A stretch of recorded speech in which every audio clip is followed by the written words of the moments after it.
কলকাতা সহ গোটা দক্ষিণবঙ্গবাসীর জন্য দারুণ সুখবর দিল আলিপুর আবহাওয়া দপ্তর। শনিবার থেকে বৃষ্টি শুরু হবে দক্ষিণবঙ্গের একাধিক জেলায়। কমবে তাপমাত্রা, উধাও হবে তাপপ্রবাহ, এমনটাই বলছে আবহাওয়ার রিপোর্ট। তবে আবহাওয়া দপ্তর সূত্রে পাওয়া এই পূর্বাভাস অনুযায়ী কলকাতা সহ উত্তর ও দক্ষিণবঙ্গের কোন কোন জেলায় কবে থেকে রয়েছে বৃষ্টির সম্ভাবনা, কতদিন চলবে এই বৃষ্টিপাত জানবেন সম্পূর্ণ বিস্তারিত ভিডিওতে। তাই অবশ্যই ভিডিওটি শেষ পর্যন্ত দেখবেন এবং আপনি আপনার জেলার নাম ভিডিওর কমেন্ট বক্সে কমেন্ট করে আমাদের জানিয়ে দেবেন। আপনার জেলার নতুন কোনো খবর বেরিয়ে এলে আমরা আপনাকে জানিয়ে দেবো। একটা ছোট্ট অনুরোধ আপনার কাছে, ভিডিওটিতে একটি লাইক করবেন এবং আপনি চ্যানেলটিতে নতুন হলে চ্যানেলটিকে সাবস্ক্রাইব করে পাশের বেল বাটনটি বাজিয়ে দেবেন পরবর্তী খবরগুলো সবার আগে দেখার জন্য। আবহাওয়া দফতর সূত্রে খবর, আজ ঝাড়গ্রাম, পশ্চিম মেদিনীপুর, বাঁকুড়া, পশ্চিম বর্ধমান, পূর্ব বর্ধমান, বীরভূমের কোনো কোনো জায়গায় তীব্র তাপপ্রবাহের সম্ভাবনায় লাল সতর্কতা জারি করা হয়েছে।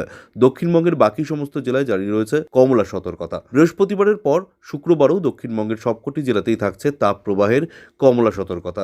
শনিবার তাপপ্রবাহের তীব্রতা কমবে। এদিন দক্ষিণবঙ্গের উত্তর ও দক্ষিণ 24 পরগনা, পূর্ব মেদিনীপুরের কোনো কোনো জায়গায় হালকা বৃষ্টিপাত হতে পারে।